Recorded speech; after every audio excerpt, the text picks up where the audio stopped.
Angela Stribling, it is indeed a privilege and an honor to have you on BCTV tonight. Thank you very much. I'm happy to be here. Okay. First of all, Angela, what was your inspiration for getting into the television industry?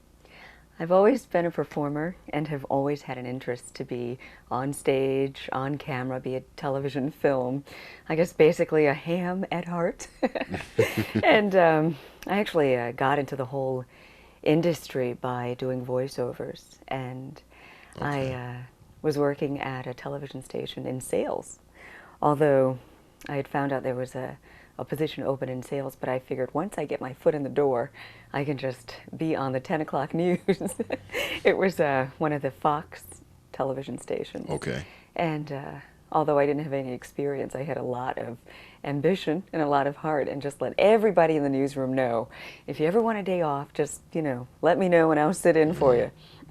Obviously, it doesn't work that way, but I got a lot of experience in television sales, and there's a story from there as to what led me to being on camera as an entertainment television host. Okay, talk to us about the preparation and the schooling that you received before you got your big break in television. Okay. I actually went to the Fashion Institute in Atlanta. Oh, okay. I went to Kensington High School here in Buffalo, and Okay, wasn't quite sure what I wanted Those to are our do. rivals, by the way. Are they? I went to Bennett High School. You must be Bennett. Yes, Bennett well, Tiger. I hope you didn't mind all the, games that you lost to Ken High, but that's okay. Yeah, I as much as I wish I could doubt that, that there is some truth to that. I know. We're proud of it, but I'm sure you I'm are. not ashamed to rub it in. That's mean, isn't it? No, I got a lot of inspiration from that school. In fact, there was one of the teachers there impacted my life greatly. Mr. Gouda was my drama teacher, and he encouraged me to just pursue the performing. And I did. I mean, it was just always, as I said before, it was always in my heart. And, I always had a love for fashion as well. So right out of high school, I, didn't know exactly what I wanted to do. So I went to the Fashion Institute, and then from there, I learned about the position that was open at the television station. And I also took a course in broadcasting, which was kind of funny because there was this radio campaign basically saying you could win a full scholarship for this broadcasting school. And my position was, well, okay, people have said, you should pursue the acting or the commercials and all of that. Mm-hmm. And my position was, if I go in and win this scholarship, then I'll take the course. It was you go in and audition. And I ended up winning it, so I took the course. And from there, it just gave me confidence more than anything else to just really pursue the television career like mad. So once I was working at the television station in sales, I went into radio in sales because that's where I had the experience. Okay. But there, I would write a lot of my advertisers' commercials and voice their commercials, and then started getting a reputation for, doing good commercials. Right. And so it just kind of had a rippling effect. And, I would just, to kind of put this all in a small capsule, I was just very aggressive about pursuing, different things that I wanted to do. And I, as I said, got the reputation for doing great commercials. Then I heard about this television show. They were looking for a voiceover host. I went over. It was in Baltimore, Channel 13, which was the ABC affiliate, which is now the CBS affiliate. They hired me on the spot. Then they had a show called Evening Magazine. In the different markets. Yeah, what was that about? Evening Magazine, PM Magazine, or... Right, I remember PM They're all the same, but in different cities, they're named differently. So I started doing shows for them, just kind of going out into the field and doing features. Do you know what I mean? You go out and I know. If there's something happening over here in a certain neighborhood in Baltimore, they'd hire me to be on location and field produce it as well as be a reporter. So basically, I just gained a lot of exposure and experience from there. And then from there was a local television station that was hiring or looking for someone for a show in Washington, D.C. called Washington Style. And someone had recommended, hey, why don't you go over and audition? So I did, and they hired me. And so I was hosting that show, which was basically, I know there's got to be a show like that in Buffalo, like What's Going On, and this was What's Going On in Washington, just kind of a Oh, so kind of lifestyle. like a community type program, or Yeah, although it was on just a local I television think that show. BCTV tonight might be that way. Okay, Maybe to an extent. to an extent. To an extent. So basically, it was a lot of entertainment, national entertainment updates, Oh, and okay. if there was ever things going on in the city, we would cover it. It was a 30-minute show, basically just showing what's going on. If you're new Right. to the city, this is where you need to be. And this is, these are the happenings in Washington. So, Okay. So how did you get into BET, Black Entertainment Television? When you did that know, start? it's as if you know my career path because that's the perfect question. Oh, When I okay. was when I was working at Washington Style at that radio station, it was actually Channel 50 in Washington. One of the producers had seen me on the show, and they were looking for someone at BET. So I got a call at the television station saying, "Hey, we've got some openings. Why don't you come in and interview and audition?" So I did, and they hired me on the spot for that. So I Okay. started off. And what was the name of the show? I was sitting in basically for Donnie Simpson on Video Soul. Oh, right. I You remember know, that. Right, right. remember that he had just a wonderful contract where he took the summers off, Oh, that's nice. Kind of like a situation with a school teacher. something like that. So I'd sit in for him, every summer. And then shortly after, they started the show Screen Scene, which was basically Right. an African American entertainment tonight. And a show which I must say I watched religiously. Thank you. I loved that show. It was great because it was a wonderful platform for people of color, be it in front of the camera, behind the scenes, anybody in entertainment, television, film, stage. And it was great because as I learned, my job at Screen Scene was to interview a lot of the actors and directors. And they would watch it religiously to find out what was going on Yeah, so did in I. entertainment. Yeah. That's So how it I was- kept abreast of everything. yeah, it was really just a wonderful, wonderful vehicle for people in entertainment, for people in the business as well as people who are not in the business. I mean, you are, but just people who were interested in going on, in what's going on with African Americans in the arts. I would say that one of the nicest things about it was that it seemed like you guys could always go all across the country and at times over the world and Oh, just get yeah. all kinds of African American entertainment stories. Yeah, and it's great because there's so much that's going on, and regular media, mainstream media, is going to cover but so much. I mean, when you look at what's going on in Hollywood, there are just a handful of men and women, African American, who you ever hear about. That's true. Who get That's all very of true. the leading roles in television and film. But there are so many people who are out there working and trying to work. So Screen Scene was a great outlet for them. Okay. What was it like? Talk about what it was like working at BET with some of your own people, African Americans. How would you compare that to working in a more racially diverse atmosphere? Ah, okay. Very different. Very, very different. I mean, I should say I've been fortunate enough to have a very well-rounded working background. Mainstream television, mainstream radio, and African American owned and operated television and radio. And I hate that the term is mainstream, but it is. It encompasses everyone. What's nice about working in an environment like BET is that you just feel like they're family. Even from a business standpoint, of course, first and foremost, it is a business. They're in it to make money. We're in it because it's our careers. But what's nice is that you're working with people who have a similar background to your own. And so there are going to be just different, ways of communication that you don't have in another environment, just because we come from the same place, Right. essentially. So that makes it nice. That really makes it nice. And plus, with BET, Bob and Sheila Johnson have started this television station from the ground up. And they're wonderful people. I really, really care a great deal about them. So it's nice when you want them to win and that they want you to win. It just makes for a great work environment.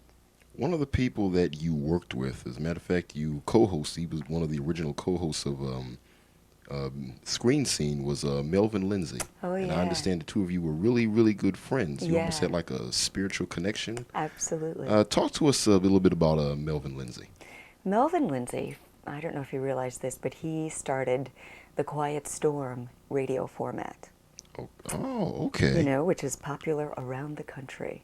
And Melvin had a radio background. In fact, he first of all, yes, as I said, he started the Quiet Storm format, but he also was a trailblazer in that he was the first DJ to get $1 million contract for being on from 7 to midnight. Because typically that's Really? the throwaway, not the throwaway shift, but you don't really make a lot of money. Sometimes people call it the black man shift.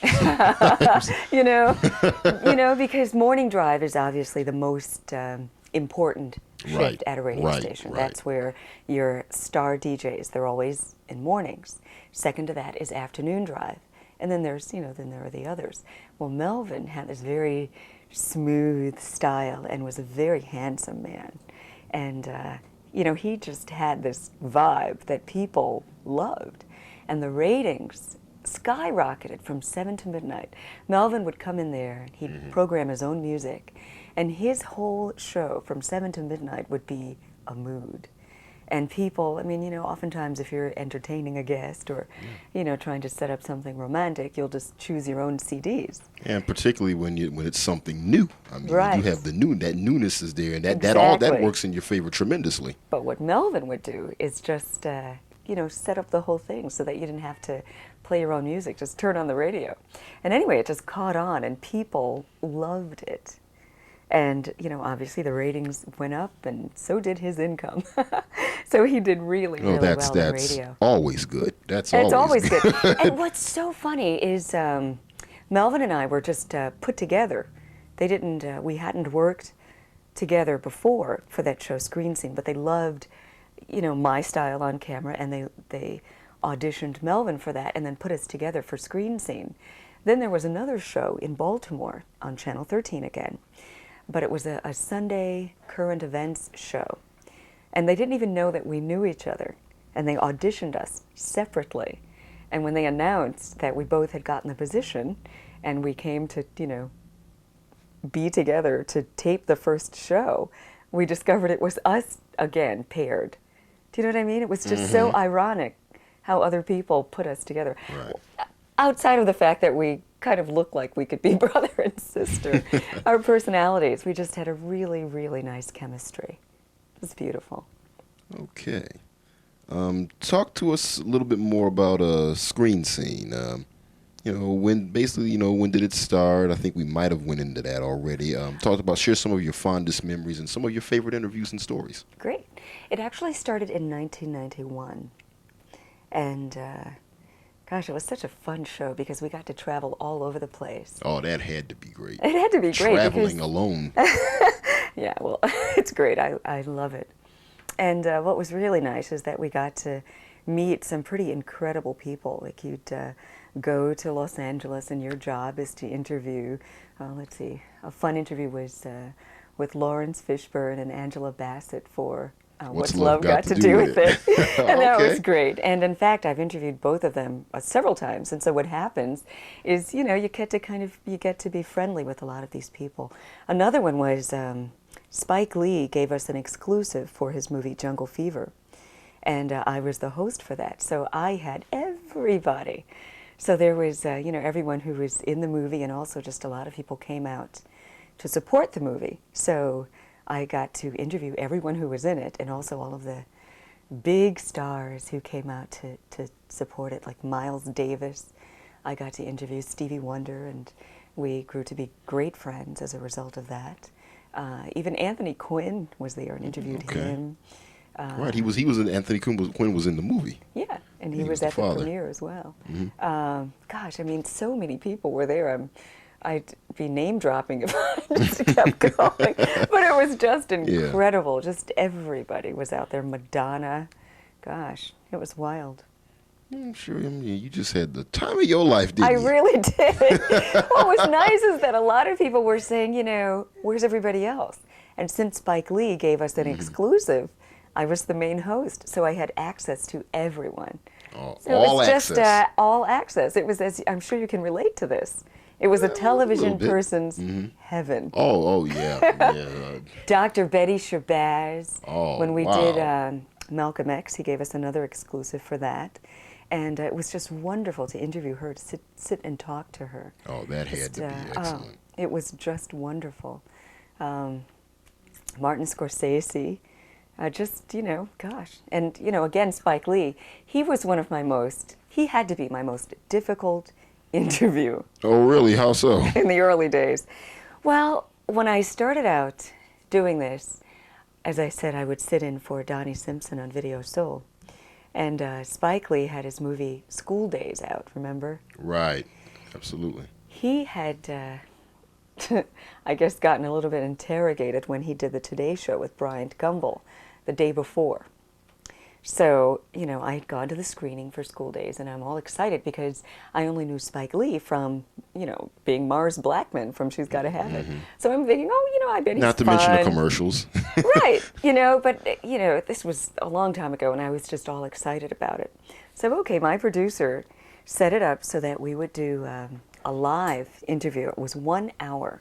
We were co-hosting Video Soul together, live. My first time ever, and it was so early in my television career. I was really nervous and very, very green. You know how if something happens now and it's live, you just kind of keep going and you're very natural. Then, not so natural. I was terrified. So, here I am. I'm sitting here. Spike Lee is sitting over there. And, I had my little questions together that the producer had fortunately written for me. But, I'm like, okay, we can do this. And the way they had it set up is you would interview him for like maybe 2 or 3 minutes at a time, and then we'd toss to a video, and they'd play maybe 3 videos, go to a commercial, and then come back to us. So, it didn't seem like it would be that difficult. First question. Spike, I know that when I've seen your movies before, they seem to have a message. With School Days, if there is a message, what message is it? What message are you trying to get across? Spike looked at me and like I was a total idiot and said, "What message am I trying to get across?"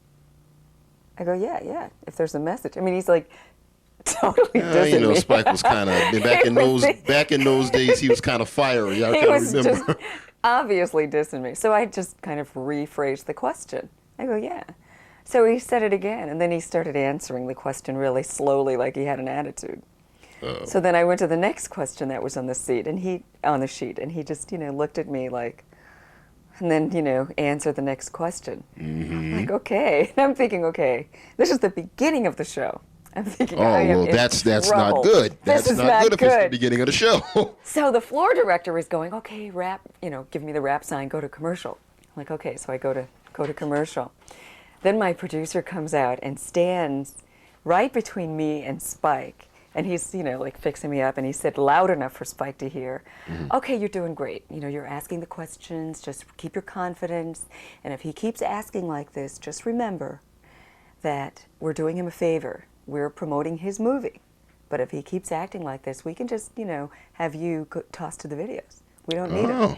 And this is loud enough so that he could hear, right? It was right in front of him. He was like, "We're not going to take this." And what happened from there? I was totally relieved because I'm thinking, oh God, I'm messing up. They're never going to hire me again. So then he leaves the set. Spike is sitting there like, okay, I heard that. Oh, good. So I asked him the next question, and he was so nice. He was being very nice. He was just, I think it was just testing me in the beginning, maybe, to see what I was made of or how I'd handle it. Probably what it was. But he just came around. He probably hates the producer. But I was happy to see the producer because I was so nervous. I was like, okay, what am I going to do? But anyway, that was one of the worst experiences. What was like your one best experience, if you can pinpoint it? Best experience. I've had so many really, really good ones. Oh, I know. The actor, I'm forgetting his name. He was in Soldier Story. Oh, gosh. The prominent actor there. Wonderful guy. I'm thinking of Denzel Washington. Not Denzel. I know he wasn't in that movie. No, Denzel wasn't in that movie. But I am fortunate enough to have interviewed Denzel a couple of times. Oh well, and I don't even have to ask if you Woo! enjoyed that. I love him. You and about every sister It's so true. You know what's so across the funny? country. The first Super Bowl I ever went to was this year in Miami, and Isaac Hayes is a good friend of mine. And Oh, Chef, huh? Chef. Yeah, and Chef. So Isaac, I mean, everybody loves Isaac. And he was hosting this big fundraiser. He is, I guess, launching this or spearheading this big effort for world literacy. And he's going to build this school in Ghana. So he invited, myself, Bob Johnson, Denzel Washington, Butch Lewis, the actor Leon, Howard Hewitt, who like all recently these played people. David Ruffin in The Temptations. Right. Exactly. So we were all in Miami, and the day before the Super Bowl, he had this cruise, and I was emceeing the cruise. So anyway, they were raising money for it, and so all these people came up, and they were donating all these dollars. So first Bob Johnson comes up and donates like thousands of dollars. Then Butch Lewis comes up, thousands of dollars. Then Denzel walks up. But then I'm standing there in the front, and before he goes to the stage, he goes, "Oh, wait a minute." And he comes and kisses me on the cheek. Oh, my And then goodness. he goes up there. Oh, well, I just knew. How did I know you had to get that story? All the For women all there the sisters to hated hear. me For all the sisters in Buffalo to hear. because they wanted to kill me on that cruise that Well, night. they going to want to Like, kill you in why Buffalo, not too, kiss now me? that you told that story. It was only on the cheek. That's not going to It matter. was just sweet. That's not going to matter. He's quite the happily married man. Oh, we know. I'm no homewrecker. But I sure did enjoy that moment. I'm sure Pauletta is always happy to hear these kind of stories. Yeah. No, I'm sure she knows him. I still haven't been able to find out the name of that actor that was in the Soldiers film. Yeah. Okay. I'm gonna think of it. Is for it the interview. Howard Rollins or That's exactly who it is. Howard Rollins? Okay. Thank you. Now he has had, as you know, just before, in recent years, he's had just a lot of problems. Right. And there were a lot of things in the newspaper about his cocaine addiction and, he and Carol O'Connor's relationship, which fortunately was a very close one. Anyway, I had the great fortune of interviewing him on location. He was working on a feature film. And so, of course, before every interview, they feed you all the information and give you everyone's bio, and you just, learn as much information about them as possible so that you can do a respectable interview. And I'm one of those that I just get so retentive about it. I want to know every single thing about the person I'm going to interview so that I just more than enough information. You sound like me. Exactly. It's very interesting. You sound like me. Good. I feel a little more confident about my interviewing skills now. You should, because that's something you should always do. And it certainly makes for a lot less nervousness, just being prepared. So anyway, I started the interview with him, and they were concerned because he had the reputation of not really responding well to people who are interviewing him, not necessarily cooperating or... Kind of like Spike, in a way? Maybe. Okay. So, I just figured, all right, I'll just stick to what I'm here for, and hopefully he'll open up and give me what I want.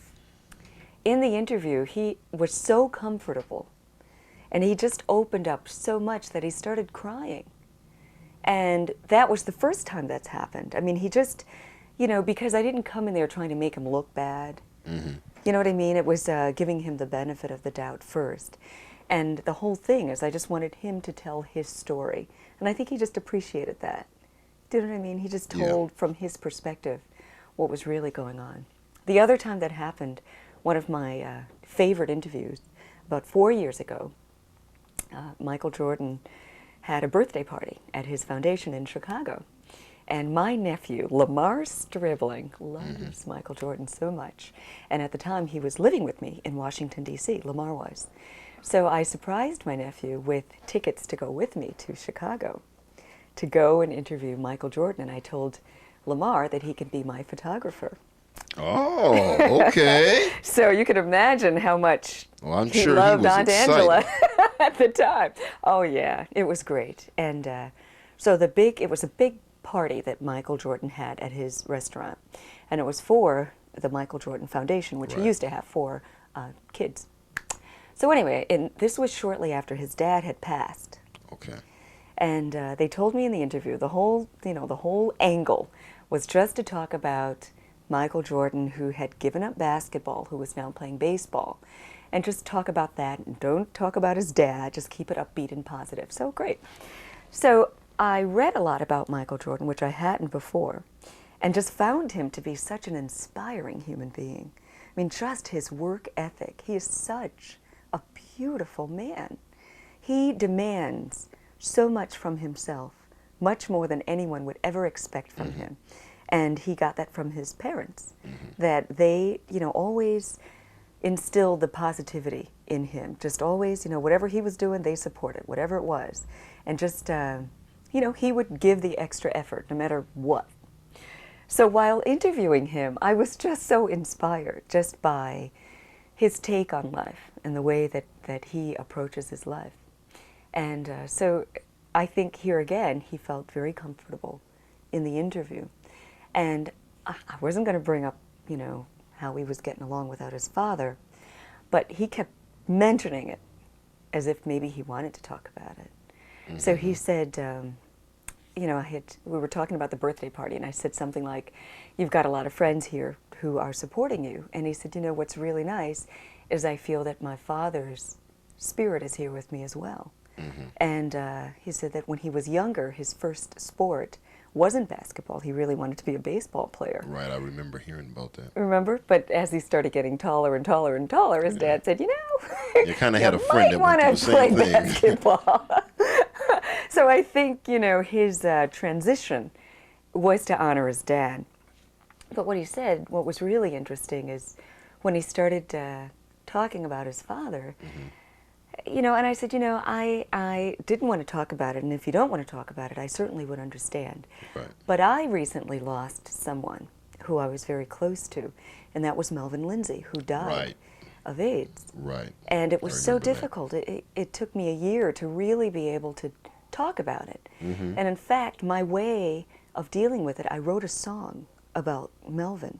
Mm-hmm. And in fact, whenever I perform it, people comment on that song more than anything else because they're touched by it, which I just, feel like that was, that song came from another place. It was just, it just came through me, if you will.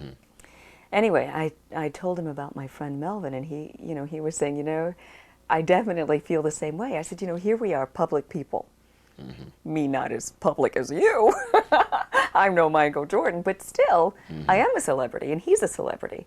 And under the bright lights, you've got to just suck it up. You can't just cry all the time, even though you might want to. So I just asked him how he deals with it, because whenever you would see him on camera, he's always, he would say a little bit and just, look fine. And he started to cry. He said that it was difficult. He said, I think about him all the time. And, I just felt so touched by his confidence, and by him opening up to then a total stranger. I mean, he knew me from BET, but we had never met before. But he just really felt like, okay, she's being honest with me, I'm going to be honest with her. And that's a story I tell a lot because of just my fondness for him as a human being. He's just, he's great. Okay. So besides Screen Scene and Video Soul, what other programs did you work on at BET? Jazz.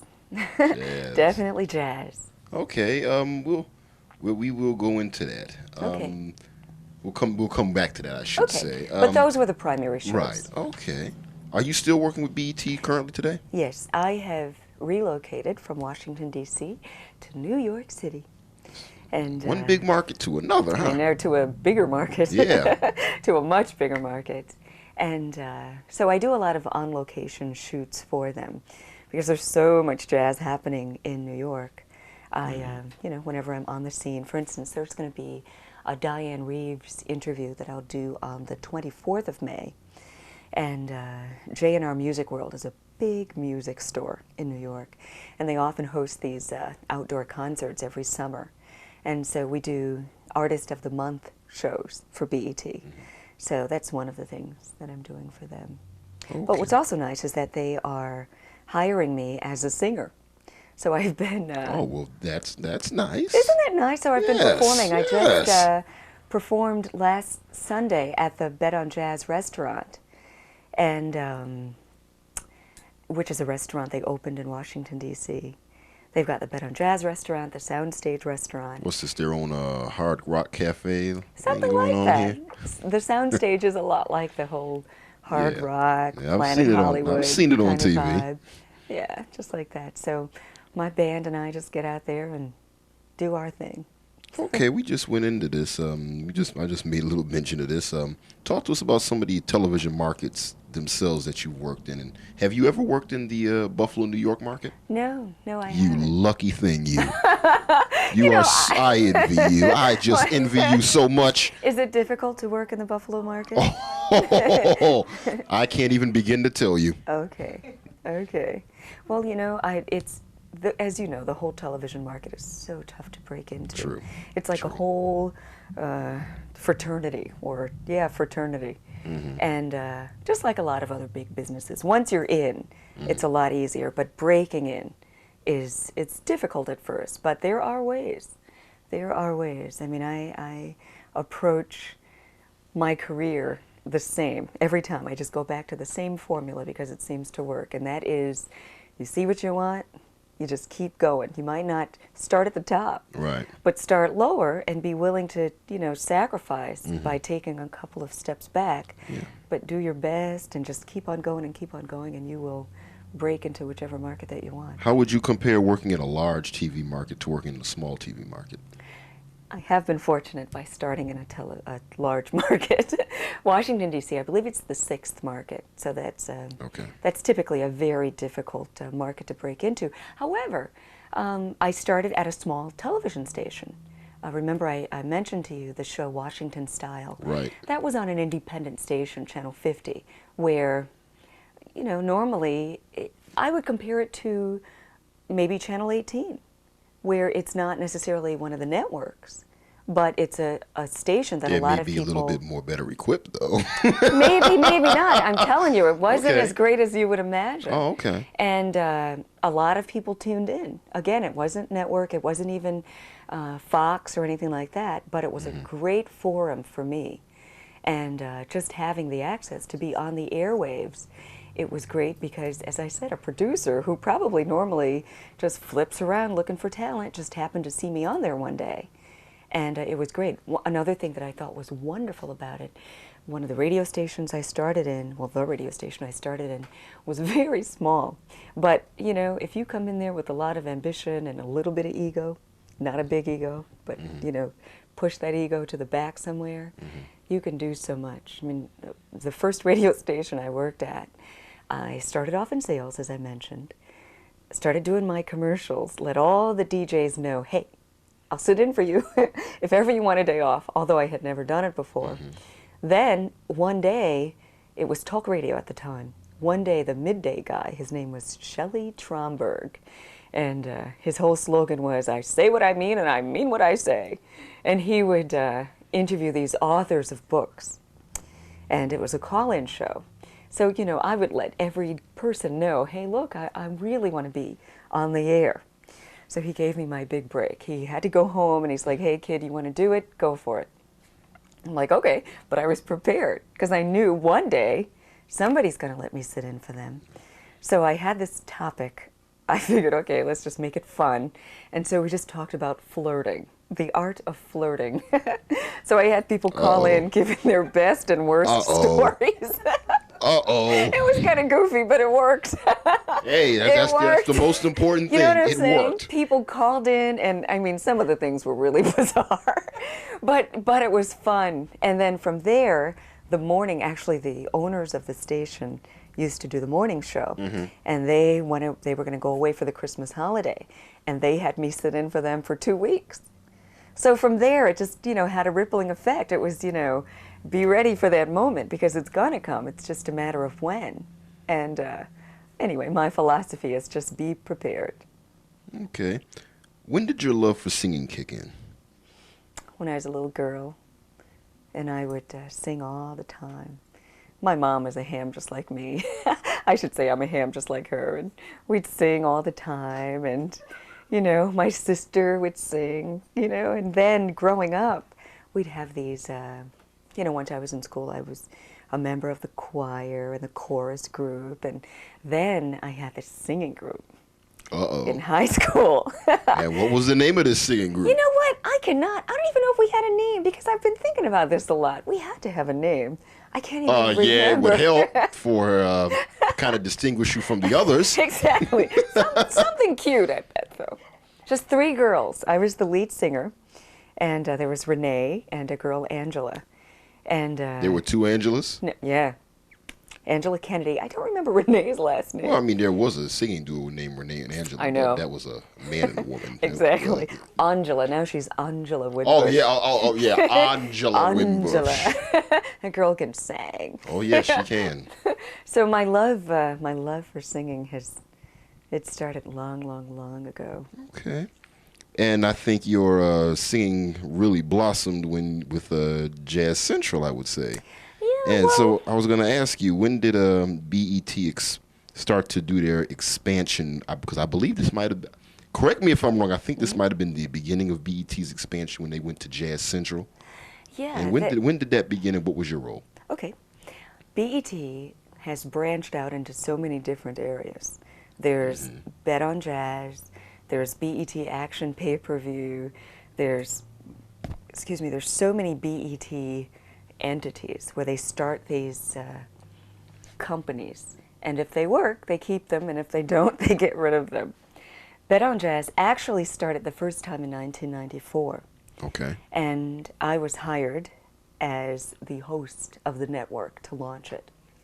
So I would basically host everything, host all the shows. Held it down. All right. And which was a lot of fun. I mean, because here again, it started very small, and just like the music, jazz itself, it's not that quickly embraced by the masses. So it just takes a little while. And basically, the way it works is they go into different markets, and they send me out, even still, from a marketing standpoint, to go and try to encourage people to call the local cable operators and tell them to call up their local cable operator and say, I want Bet on Jazz on my cable. Did you say that on a commercial at one time? Oh, yeah, lots. I could tell. I could tell just now. She said this on a commercial, didn't she? Lots. I mean, in fact, this is one of the markets that it hasn't quite kicked in yet, is it? No, Bet on it Jazz hasn't. is a 24-hour separate jazz channel, separate from BET. So here again, it's slow to catch on, but it's in major Buffalo's markets. slow anyway. So, that's okay. Share some of your favorite moments with BET Jazz Central. Some of my favorite moments. Well, they've been very supportive of my singing career, and that's always nice. I sing at Blues Alley in Washington, D.C., and the Blue Note in New York, which is like one of the leading jazz clubs in the country, which is just such an honor to be able to perform there. What's nice is that it's a club that's catered to, if you just want to hear some good music, you go there, where it's, you've got the great stage, and you can have brunch or dinner, and it's just a great environment for singers. What's nice is a lot of the cats have performed there, like the Sarah Vaughns and the Ella Fitzgeralds, Phyllis Hyman, Dizzy, just everybody. Angela Stribling. Thank you. But it's nice. I mean, it's so funny. You go into these kinds of clubs, and you just feel just the spirit of all these wonderful jazz people. And I just feel honored to be able to do that. And actually, another great thing I believe about Jazz Central is that they are trying to be supportive of organizations like the Colored Musicians Club and organizations like that exist around the country. I remember that. You did a function here last year. Yeah. Actually, we're talking about doing something again this June. Okay. Well, so it's in the planning stages, but I really hope it comes to fruition. Me too, because BCTV Tonight will definitely be there if it does. Nice. Thank you. Okay. As of late, you've been actively pursuing your music career. Talk to us about some of the projects you're currently working on, if you can. Okay. As I mentioned, one of my favorite jazz clubs is the Blue Note, the historic Blue Note in New York. And I have a band who, they're just incredible musicians. This Angela Stribling and her trio? Yes, exactly. Okay. And Benji Parecki is a brilliant pianist, young guy who, I mean, he's just gifted. You'd have to hear him to understand what I'm talking about. He can go anywhere. My drummer is Granger, who's played with Whitney Houston, Earth, Wind and Fire, just all, and that's just a tip of the iceberg. And Gary Granger, the bassist, who is their brothers. And in fact, Gary and Greg used to be in this group Pockets, and they were started by Earth, Wind and Fire. I don't remember the group myself, but a lot of people would know them from there. But anyway, we gel really nicely together. And it's just awesome performing with them. And what's nice, with the experience and the exposure from BET, I've been fortunate enough to meet some awesome people that I normally wouldn't have access to, like Stevie Wonder. And I remember we were going to perform at the Blue Note in August. And I called him up when I knew he had the date and said, hey, if you're in New York, because he lives between Los Angeles and New York. And I said, if you're in New York, come by the Blue Note on, such and such date. Actually, it was August 20th. And said, stop by. So he called the day of saying, hey, which set? First or second? I'm like, second set. And I didn't tell anybody because I didn't know if he'd actually make it, and I didn't want to. And even if he did, it would be a nice surprise. A nice surprise. So he ended up coming to the second set, and, I just told everybody, all my people, I said, if he's here, don't tell me, because, I don't want to be all nervous up there singing in front of Stevie. He had never heard me sing before. But through the years, he's been very, very supportive of my singing career. And anyway, this was my big opportunity to perform in front of him.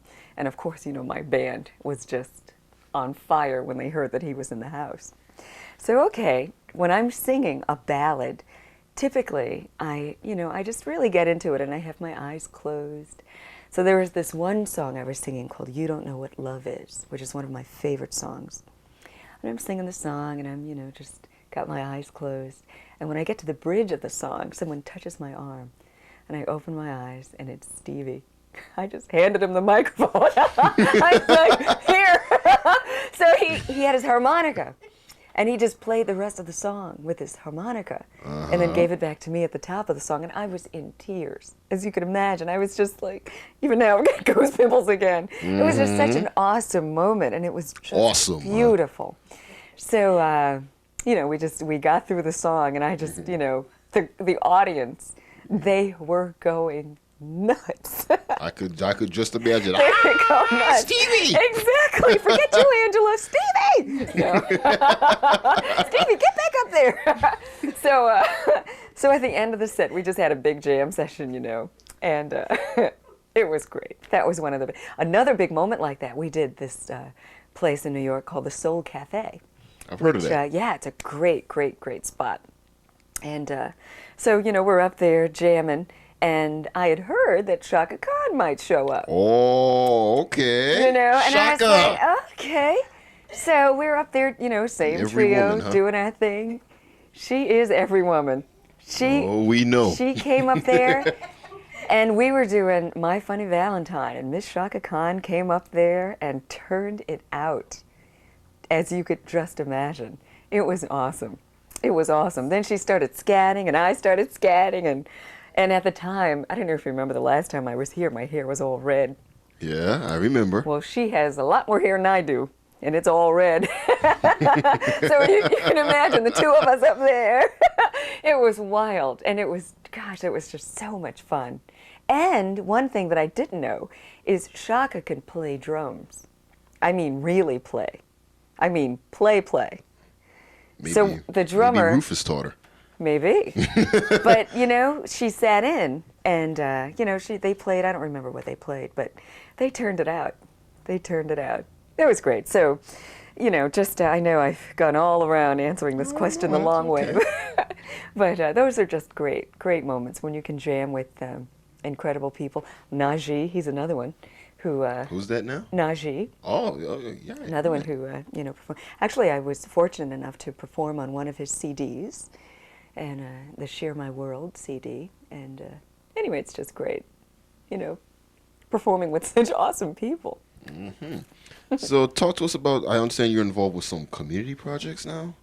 What kind of Yeah. community projects are you involved Well, in? just basically, now that I've relocated to New York, I'm trying to find my way and find out what's needed. But I've really taken an interest in the whole Colored Musicians Club union. And in different cities, they have these locals that these jazz musicians started years and years and years and years ago to support each other when black folks weren't allowed in the regular mainstream Right. union. And it's just such a wonderful thing where they have formed this to take care of each other, to bring young jazz musicians in, to teach them the music, for the older jazz musicians who have been established to just jam and shed, if you will, and keep their chops up every weekend. And for those who aren't doing so well, they can always find a home at these organizations. It's just such a wonderful thing that a lot of people don't know about. And so what I've been trying to do is spearhead that and take an interest in the different cities that they exist and get the word out. Because a lot of people who want to be in the music industry, be in the music business, don't know that these vehicles are there for them. All they have to do is show up. It doesn't cost you a dime. Although if you want to make contributions to them, you can. But it's just a wonderful, wonderful establishment that we, as people of color, have started. Okay. Talk to us about some of your hobbies. Now, I understand you're working on getting your pilot's license. Yes. Believe it or not. You're taking to a wild blue yonder, huh? I believe I can fly. Okay. Okay. Said I, throw that in. Well, I'm sure. No, but I would seriously. hope you can. I- You get up there. Yeah, really. I love it so much. A friend of mine is a pilot and took me up, recreationally a little over a year ago, and I was hooked. Just a little twin-engine Cessna. And from there, whenever he would go up, I'd beg him to just let me fly, show me what to do. So I started taking these lessons. There's an airport in the Washington area. Well, actually, it's in Maryland, the Freeway Airport. And so I'm hours away from getting my license. But this time next year, I hope to have my private pilot's license. So you're just going to be flying just like the small planes, not any of For the starters. TWA No. or the American Airlines No, or no, no. US Air. I think I'll just do my own Oh, thing. yeah, but Just you a would sound small- good giving out the weather reports and the. Thank you. No, but it's a lot of fun. It's Okay. a lot of fun. With all that you're involved in, from television and music and being a pilot in aeronautics, what is it that talk to us about what is it that keeps you grounded? And does your family play a part in that at all? Who, them? Yeah. I'm just kidding. Who are? Yeah. If she wasn't sitting there. I had to mess with her. Hello, No, Pearl. well, my family does, definitely. I mean, when I come home, I'm just home. Right. My mother, my father, my grandmother, my sisters, my nephews, my niece, all my friends, just everybody I care about, It's just love. It's just real. It's just, family comes first, I think, in everybody's life if you're telling the truth.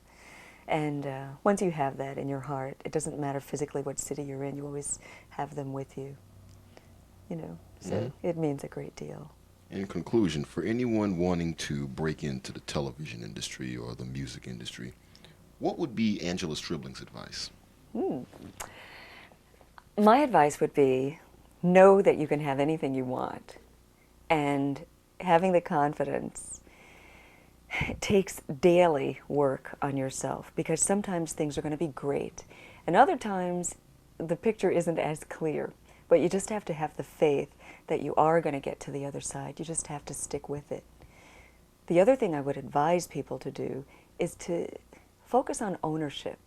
Don't necessarily, Definitely. don't just want to be a star or just want to be this or want to be that. But think about the ways that you can maximize your efforts. If you want to be in television, maybe you can incorporate and buy a television station.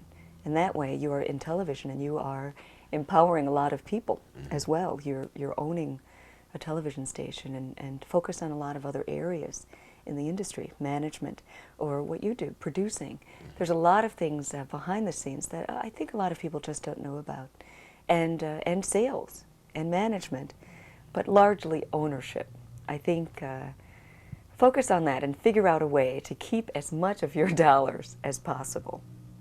That would be my first advice. Okay. Thank you very much for appearing on BCTV tonight. It was a pleasure to have you on. You're very welcome. It was a lot of fun. Hey, listen, if you ever want to go flying with me, you just let me know. I will definitely let you know. When you get your license, I will let you know. And we will see you, and hopefully we will see you in June. Great. Okay. Oh, yeah, I'm looking forward to that. It should be, if it happens, at the Lafayette Center. And, okay. Yeah, and I'm sure you'll be right there, so you'll know all you know about it. BCTV Night and Jet Set Entertainment will be there. Cool. Okay. Thank you. Thank you.